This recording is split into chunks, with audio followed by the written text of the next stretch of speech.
Hi, this is Jim Gibson with CableSupply.com, and today I am at Tempo Communications in Vista, California, and I'm with... This is David Lopez. I am the application sales engineer for Tempo Communications. And if you know anything about telecommunications, and if you've been in the industry for any length of time, you recognize this product right here. This is a fantastic product. A tone and probe. Everybody who deals with voice and data networks and cabling and things like that have to have a tone and probe. And this is like the Cadillac. Well, maybe this is the Lexus. Used to be a Cadillac was a phrase you would use in the past. But this is the top of the line tone and probe. This is fantastic. And so we're going to do an opening of the box. We're going to show you what's in it, what you get when you buy it. I mean, I bought this product sometimes I think like 20 years ago, 25 years ago, and I still got it. That's how reliable the thing is. You want to start opening it? Sure. David? Okay. Plastic here. So there's a couple of things it comes with. That's a tip. So you got a multiple tip, and that's a duckbill tip. And of course you also have the pointed tip, and I guess it doesn't matter too much. Nice thing about the duckbill, oh, I forgot about the metal one. I never used the metal one. Metal one comes in handy if you're toning to a 66 block, and you have the two wires, either vertical, your tip and ring, or side by side, and you can short them out. And that way, if it shorts out, then it should kill the tone. Never used it. That's really amazing. You don't want to use this anywhere you think there might be AC or DC voltage, because you'll you lose all the voltage protection that you have with this tip and this tip when you use the metal one. So it becomes a... Now, what I always liked about the duckbill was the fact that you could go between the punch downs on a 66 block, and again, as you're saying, you could touch them even, and it wouldn't short out. So I always use the duckbill. But I guess everyone has a different preference. So we build them. The default one that put in it when it ships is the round bill, kind of universal. So in the past, these units came with batteries. We no longer ship them with batteries. We ran into a lot of issues where units sat in the stock rooms of distributors for a long time, frames, to the point where batteries started to corrode, or they got weak and the customer pulled it out, and there became an issue of, well, you've got to send me a new battery. So we no longer ship them with batteries. Well, so I think also, you know, the issue I have seen with batteries too being shipped is sometimes you have to have you have to announce it, and you have to have special clearance and all, because it has to go on airplanes. So come on, you're going to buy this thing, go buy yourself some fresh batteries. I had a guy call me up once, and he said, hey Jim, the thing you sent me, the cable identifier, doesn't work. And I said, really? He goes, yeah, not one of the LEDs works. And I said, really? I said, okay, well, let's troubleshoot it. Did you try putting in a new battery? And he said, well, no, this is a battery that's working fine in something else, and I was pretty sure it works. I said, well, before we go through the shipping it back and I'm helping you troubleshoot and all, let's just try a new battery. And that's exactly what he tried. I have problems with that also. This battery door is jammed on here. Have to stay a little closer in. Okay. So fantastic. Get the battery hooked up here. Just lay that down in there like that. Yeah. Turn it around. You know, there's an old saying, you know, you cable something and you do some work, and if you're a technician and you don't test it, most likely it won't work. That's my opinion. So you always have to test everything. Of course, this deals with testing, because you got to label and you got to make sure you know where the cables are going, and the people can find it in the future. You know, one of the things I noticed that's new with this, a couple of things as you've shown, there we get some clear here, is that headphone thing. I have been in places with the older one where that headphone, I could have used that. I had a butt set. Of course, you put butt set at the end here, and that's going to help you in the butt set. But if you don't have a butt set, a lot of people have headsets these days, just put your headset in there. And also, that new feature, which I think is a fantastic feature, we have that LED, a little light. I don't know how many times I've been in a dark closet and I'm holding the flashlight with my mouth or my shoulder and my neck together, and I'm trying to tone things out, and it's like, man, I just barely see where I'm at. But that is just fantastic. Yeah. And it's a 2-level press on the button here. So if you just want to do tone reception, you just go to the first little click, and if you want the flashlight, then you go to the next click. Oh, that is. You won't be wasting the battery if you have bright light and you don't want the light on. That is fantastic. Okay. So That there's is great. tone probe. So this is really nice. Headset and LED light.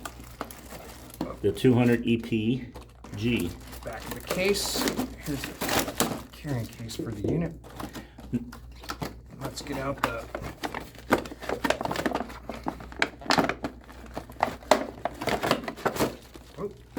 tearing the box apart.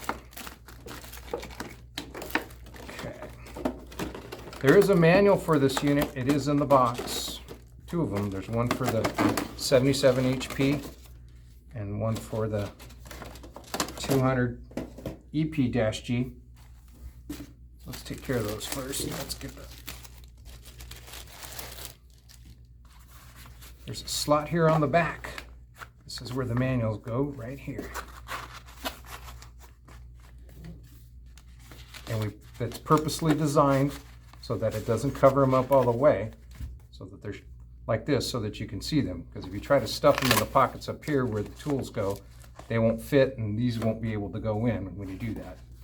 There's also that ring where you can tie wrap it somewhere and also put it on your belt. Now, I've never put it on my belt, I'll be honest with you. But it was nice to throw it in my tool bag and know that it's protected. Yeah. And so that was a nice feature about it. So to have it not just bouncing around.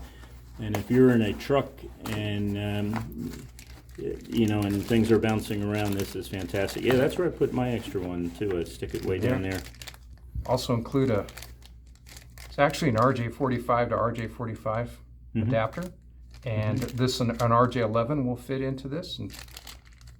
And what this is for, instead of having to move, if you have a telephone handset on a desk, most of the time the wall jack is behind the desk or behind furniture, and to plug in this RJ11 lead off of the tone generator, instead of having to pull it all away and go down and stick this in the wall jack, you can just pull the cable out of the back of the phone, plug it in on one side, plug the tone generator here on the other side, and you've connected without having to move a bunch of stuff around. You know, one of the things I do with mine, and maybe I'll include a picture of mine, is as I take this cord right here, and I know it's used for other things, but I take it and I tie wrap it right here on my cables.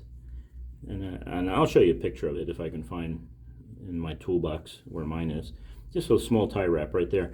And the reason why is these things hang often off of a outlet or something, and as you're hanging them off, it takes the stress off the cables here. Even though I've never had any problems, it just seems to be a standard that a lot of people in the industry, you know, it's right there like that. You just tie wrap it like that, then it hangs really, really nice. Yeah, and that's what the lanyard is for, and that's a good idea, tie wrapping like that. I haven't heard of that before. But this is so that the pressure won't be on the leads, it'd be on this, but I could see even where, if this is hanging like this, it could be still pulling on the lead, so to tie it onto it, that's a good idea. Yeah, normally I plug this in, so, you know, I do what's called, we set finish, which means everything's cabled, you're putting jacks on the wall, you already tested your pin out, you already identified, you already labeled and everything else. Now you're gonna, you know, make sure that it's in the right place, or you're checking something. You know, you're into a room and you got to check to find out where that jack goes. I just plug this in, so that kind of, you know, pulls on that. So for me, what I do is I just use that tie wrap so it doesn't put stress on the thing. You know, I found one time, one guy left it in place. These have a timer, don't they? If you leave them on? They do not. They do not? No, they do not. That's, there was, at one time, Cox Communications had a standard operating procedure about removing these from homes after, I mean, they had a whole separate training. probably should edit that out. I shouldn't use that by name. But yeah, it was a cable TV company offering phone service. And if they were leaving the tone generators on in the house and then turn this phone system back on, the tone was getting out into the cable plant, and it goes along what's called the reverse path. And when it got to where it turned from copper to fiber, it was ended up going out through the whole circuit. And everybody that had phones and had TV was hearing, and it was this sending the tone. It wasn't the actual tone, but it was a bunch of sideband noise created by the tone that it got out. So that company really hammered on all of their telephone techs. If you use a tone generator, make sure you retrieve your tone generator before you go from the job. Have a checklist. Did you use a tone generator? Is it on your truck?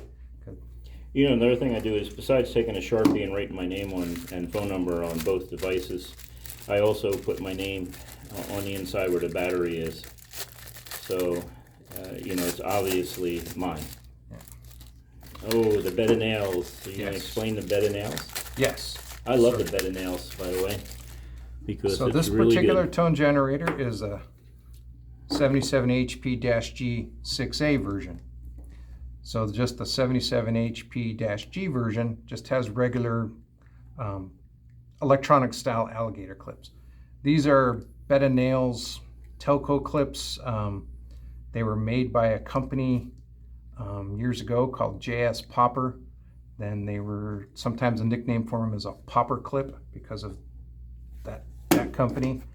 5-way telco clip is another name.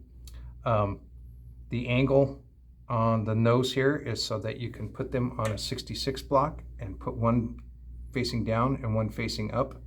And when they're on the displacement, the insulation displacement pegs, they won't touch each other. They're separated out. There's little teeth here in the middle for grabbing wire. The big feature on these is what's called the bed of nails. This down here on this circular piece here. And what this bed of nails is, it's a bunch of tiny, small pins, and you can take a wire and set it onto that base down at the bottom, set this down, and those needles, those pins pierce the insulation, make contact with the copper, so you don't have to disconnect the wire.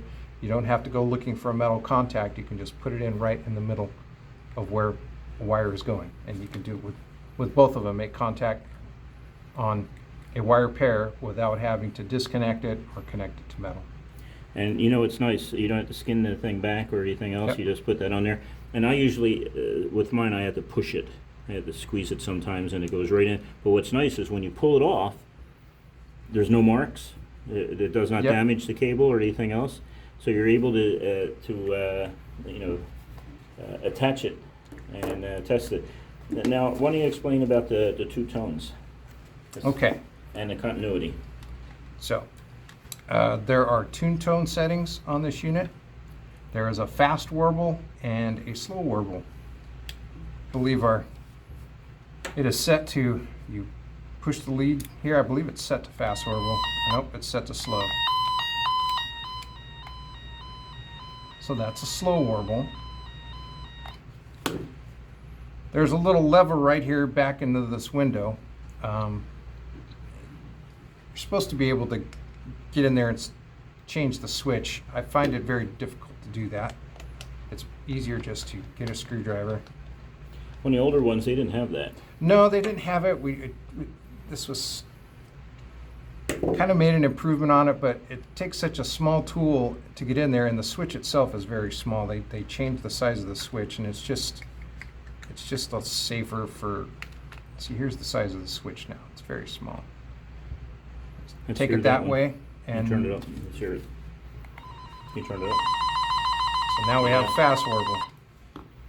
Go the So- switch the other way. Now it's back to the slow So warble. technically, two people can be toning out at the same time. Even though I have not seen that, this is still possible that, Yep. that it can be done. You could use two tone generators, one set to a slow, one set to a fast, and be able to discern between the two tones. Another feature of the unit is continuity test. So with the lever or with this toggle switch all the way over here towards the test lead, that's tone. You put it all the way over here to the left. Now it's in a continuity mode. So you'll get 2 responses if you have continuity in between the 2 conductors you're toning. So if it was a complete short, okay, sorry, let's get here. You'll get a green light, you'll get the green LED on the top, and you'll get that tone. Now that is new also. I never got a tone. Yes. I used to get lights. Now you got 2 lights, so what are the 2 lights for? The other light is if you're using the RJ11 connector, Mm-hmm. and there's 2 lines coming into that, Mm-hmm. that it's actually won't test it on continuity. It's still only going to respond on 1 pair. It's if you have, next test I'll show you, which is it's showing the polarity of the cable. Yeah, that I don't know if that's it used to be polarity was really important. You get your polarity wrong on your telephone, it didn't work. A lot of the newer ones aren't necessarily that way, but this is really for a 2-line phone system. Yes, it can be. I mean, that's fantastic. Yeah. So RJ14, if I remember right. That sounds right. And you know that little metal case around that switch just makes it so much nicer. And it's Yeah. even though I do the what do you call it, the tie wrap, this is pretty sturdy, and this whole thing is pretty sturdy. Yeah. It's not something that's light. Now you talk about continuity. Here's a little interesting story. I was training a technician, and I was asking him to check the ground on a system because he was getting a lot of static. And he said he grounded it, and I said, well, fantastic, that's great, now check it. And he said, how do I check it? I said, well, just try continuity. And so he came back, and the device was like melted. And I said, what did you do? He said, well, I put 2 wires on the end of the clips, and I stuck them in the outlet. So he had problems. Yeah. He was not long for the telco Yeah. world. But Yeah. then he also, when he put in the cable, he ran it from the phone system off the backboard that was in an office with drywall, and he put a drywall screw in the drywall and connected the ground cable to the drywall screw. But you know something? He was a really nice guy. I just don't think he understood basic electronics. Yeah. So this is a great system. I tell you, you guys have done some wonderful improvements. This is like a basic thing. Every technician has this. Now, if Yeah. if you're in the IT department and you're not a technician, you know, you still should have this. This is part of your basic tools. This will save you one day from some headache when you're down and things like that. No one else knows what's going on. You know how to use this. You use it. It's going to save your time there. And again, even if you're not an installer, this is something you should have in your box to use. And don't go with the cheap ones. There's a lot of cheap ones out there, you know. Yeah, you go into the different sites and you see them, they're for like, you know, almost nothing. They're not the same thing. They're not as sensitive. They're not as good. They're not as robust. They're going to fall apart on you, things like that. When I was in when I owned a company and we had employees and installers and trucks and sending people all over the place, sometimes I'd fly them out to different locations. Everybody had one of these, and everyone had this design. Now Tempo's been around for how many years? Officially started in 1984, so we're coming up on 40 years. So would it be 30 or 36 years? Wow.